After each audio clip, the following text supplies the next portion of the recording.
Hello everyone, how are you doing? This is MD Tech here with another quick tutorial. In today's tutorial, I'm going to show you guys how to change the sound output on your Windows 11 computer. So this should hopefully be a pretty straightforward process here, guys. And without further ado, let's go ahead and jump right into it. So all you have to do is right click on the Start button, and you want to select Settings. So go ahead and left click on that. Select System on the left side, and then on the right side, go ahead and select Sound.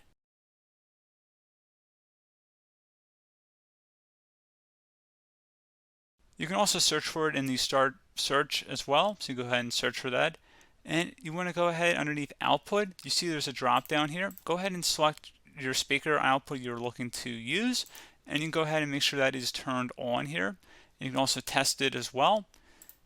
And if you're still having a problem, you can go ahead and also add a new device. So if you select Add Device, so you can select Add a Device and then choose the kind of device you want to add.